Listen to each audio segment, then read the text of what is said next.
How many of you guys love winning a game of chess by playing an opening trap? Just blitzing out a series of memorized moves that you have put zero real thought into, catching your opponent off guard. Maybe they even thought they were winning, but now you get to be the one to jolt them back to reality with a brutal tactical shot from out of nowhere that effectively ends the game.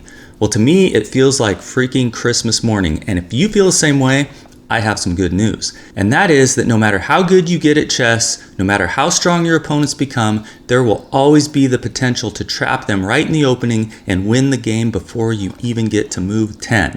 Case in point, Magnus Carlsen versus Nico Theodorou, a Greek Grandmaster and the 12th strongest blitz player on chess.com with a rating right around 3130. It doesn't get much stronger than that, but that didn't stop Magnus from completely annihilating him right out of the opening with a known trap. Well, it's actually sort of a counter trap, as you're going to see.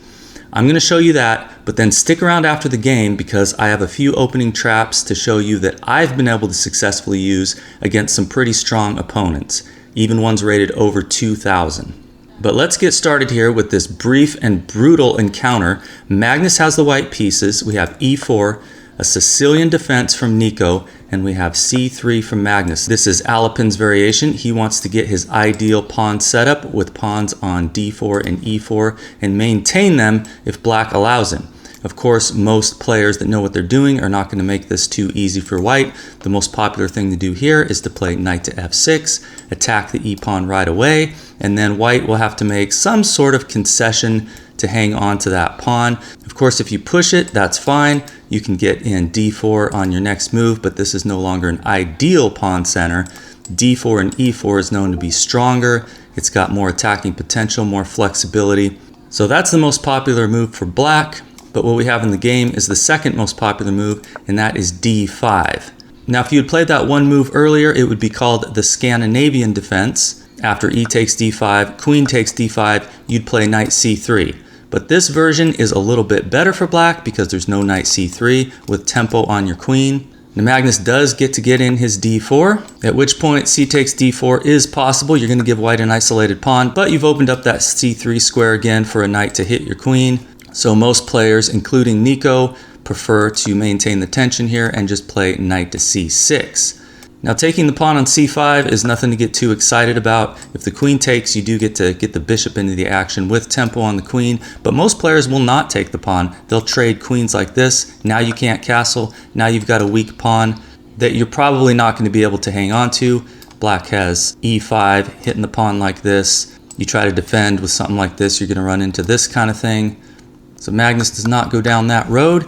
He plays bishop to e3. It's stronger. Now we have the pawn exchange on d4, and Nico strikes with e5. Of course, now Magnus gets knight c3 with tempo on the queen, and Nico, being an elite player, he's not going to retreat the queen. He's going to counterattack. This pins the knight. There's not going to be any knight takes queen until that pin is dealt with, but Magnus just goes about his business as if nothing happened.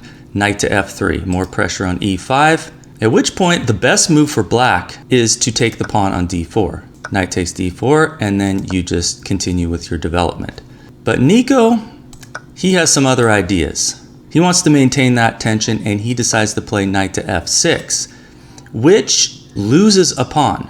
Now black will have some compensation. After d takes e5, the best response is to take the queen on d1 with check. The rook recaptures. You're not on f6's hit. You got to do something. If you go to g4 and try to round up that pawn, it can just be defended with bishop to d4 or bishop to f4. You're not going to get it back. So a better move here would be to jump into e4, adding pressure to this knight here on c3, which is still pinned. And then white needs to do something. Rook to c1 is the move the engine's giving.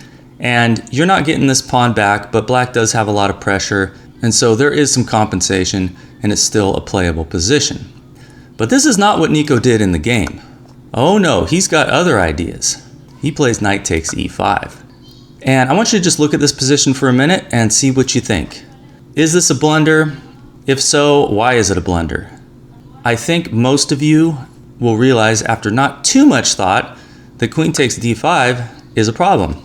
Black has to capture that queen, and then this knight here is simply going to fall. Now, if the queen was not guarding f3, you could throw in knight takes f3 with check, then capture the queen. But in this case, knight takes f3 is just met by queen takes f3. Now you're down a whole queen. That's not working, but that's not the idea that Nico had in mind. He, of course, knew that he had to take on d5, at which point the knight on e5 does fall. But now I think you might notice a potential issue for white here, involving the move that was played in the game, knight takes c3. And this is actually a known position. I found 119 games on Lichess that reached this position, but most players did not play the correct move for white. Take a minute, what would you play if you had the white pieces here? Are we just hosed? Is there any hope? Well, I'm going to show you the variation that Nico apparently calculated, and that was the obvious b takes c3, bishop takes c3 with check, hitting the king and the rook at the same time. Once that's dealt with, the rook falls. Black is the exchange up and has an extra pawn, giving him a winning position. But this is not what we saw in the game. Magnus did not take that knight on c3. And he didn't play the move that most players on Lichess to reach this position played either. In 55 out of the 119 games, bishop to d2 was played. Seems like it pins the knight, you're going to get the piece back, but unfortunately black has this defensive knight to d5 move, getting the knight out of danger while protecting the bishop. And so the position here is roughly equal. But there is another option. The move that Magnus played in the game, only played by 40 people out of the 119 to reach this position on Lichess, and that move is a3. Now what are you going to do? You got this discovered check with the knight, but it can't really go anywhere that's going to do anything too harmful, and then the bishop is just going to be taken out if this knight moves anywhere. Now, if you're tactically sharp, you might notice that bishop to d6 saves black, but only for one move, because after knight to c4, the bishop's hit, the knight's hit, black's going to lose one of those pieces. This is not what was played in the game. Instead, Nico went for this bishop to a5 move, which loses in a similar fashion after knight to c4. Bishop's hit, knight's hit.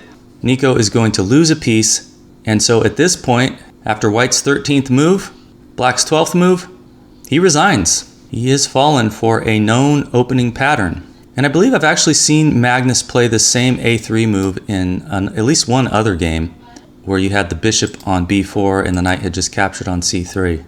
Which just goes to show you can't ever assume anything in chess. So just incredible to see Magnus beat such an elite player so quickly with a series of moves that any player could potentially have memorized. Which is why when you're studying your openings, it's always good to explore bad moves by your opponent, because some of them might look quite reasonable on the surface, and it might not be obvious how to punish them, as was the case here when Magnus played a3. Like a lot of players would just go for the knee-jerk reaction, just take the knight, after which they'd be losing and they'd be wondering, what happened? Why did the move knight takes e5 win for black? That wasn't in my opening preparation. I didn't see any strong players playing that. So when you're studying your openings, study some of the moves that strong players aren't playing. Make sure you know why they don't work. So as promised, we're going to take a look at a couple opening traps that I've used successfully myself. Okay, trap number 1. This occurs in the Ruy Lopez when you play your bishop to b5 and black immediately goes for bishop to c5. And anytime I see this bishop to c5, I know that c3 is usually going to be the good move. You're going to hit that bishop with d4 as soon as possible, which sets the stage for a potential blunder by black. And that move is d6. I believe what's better here is something like knight to f6. But d6 is a problem for black because this bishop is lacking squares. And black is already lost here, unbelievably, after you thrust forward with d4. Okay, now if you just drop the bishop back, this is just going to win a piece. Black can play a6, you just drop the bishop back. And then, if this bishop wasn't here on b6, he'd have b5, so it wouldn't be so bad. But here, the pin is maintained, he's just losing that knight. So that's not what most players will do. They'll take the pawn first, you capture, and then they think they're okay because they got this check. And if you haven't seen this before, just try to figure out what white's best move is. How do you deal with that check? I think most players, especially in a blitz game, are just gonna blitz out knight c3, bishop d2, something like that. But the winning move here, and this is why I like this trap so much, is that you win with king to f1. It's kind of rare that you move your king like that in the opening, losing the right to castle, and that's your winning move. I don't know of many other positions like that. But black has a big problem here. White simply is threatening d5, after which this knight is going to be lost or this bishop is going to be lost. So let's just pretend it's white's turn to move here and d5 is played. I'm just going to show you this so you know what the threat is. All right, so you can't move the knight. You have to counterattack, a6. Now, you don't drop back to a4 and let black get in b5 here as white. No, you just drop back to d3. This knight has to move, and no matter where it moves, you're going to have queen to a4 check. You're going to pick up this bishop. So that's what black is dealing with. And there's really no way for him to save himself. What are you going to do? Moving the bishop doesn't help. What are you going to do? You want to break the pin? No problem. We go queen to a4. We're threatening to take here and then take the bishop with the queen. So this bishop really doesn't have anywhere to go. There's no squares. You can only try to defend it, but then there's a3. All the squares are covered. That bishop is trapped. That's why d6 was a problem. Now, you might say, okay, maybe you can try, instead of breaking the pin, maybe you can try bishop to a4. And then after queen to a4, bishop to b6. Well, here we play d5. Knight's not going anywhere. You can counterattack. If you move the bishop back, that's winning. Or, even more fun is to take the knight. Because if black takes the bishop, guess what? There goes the rook. So that's a very fun trap to be able to execute. Your opponent never sees it coming. When you play king to f1 back here, they think you're just a moron. But let's move on to the next one. Trap number 2. This is one that I just really love because your opponent will think they've got something. They'll think that they've won a pawn when they've really lost the game. And this occurs in the Caro-Kann defense, where I always like to play e5 here. And most of the time you'll see bishop to f5, but once in a while you get someone who's read a little theory on this opening and they've read somewhere that c5 is a good move. Even though you've moved the pawn twice, it does have its points, which we're not going to get too heavily into. I'm just going to show you what I like to play here. You can take the pawn, but I like to wait. I play knight to f3 first. I want black to play knight to c6 before I take the pawn. The reason is if you take the pawn early, then black can go knight to d7, and that makes it easier for him to get that pawn back. So you wait for knight to c6, then you take, and then black will typically pin your knight like this, looking to gobble up that e5 pawn, which you're just going to completely ignore. You're going to play c3 so that d4 isn't played, and then black, if he hasn't sufficiently schooled himself on this opening, will sometimes take the pawn and think that he's won a pawn because this knight is pinned to the queen. But you know what? It's not really pinned, because at this point, white has the brutal knight takes e5. Shocking. Giving up the queen, which at this point most players will take with bishop to d1, thinking that you're just a complete moron and wondering why your rating is as high as it is. But when they see your next move, bishop to b5 check, a lot of times they'll just immediately resign. But sometimes they'll play the only move that they can legally play in this position, which is queen to d7. You're going to get the queen back with bishop takes d7 check. Again, black only has one move. That's king to d8. And you've got several winning options here. My favorite is just a take on d1. And now you're just 2 whole pieces up. So even if black were to manage to get one of these pieces back, it's still hopeless. Other options, you can take here with check. With a fork, you're going to pick up the rook. You can also just move the bishop back like this. You're threatening the fork. You're threatening to take the bishop here. Black can try to defend both, but then you're just going to hit it with g4 like this. If it were to drop back, then we take, knight takes f7 check. Pretty much anything white plays that's reasonable is going to win here. So yeah, that one's a lot of fun. I guarantee that if you play this advanced variation in the Caro-Kann, you will have the opportunity to play this opening trap. Just remember to play knight f3 here before taking the pawn, and then bait black into taking on e5. Make sure this pawn hasn't moved. It's important the king doesn't have a square.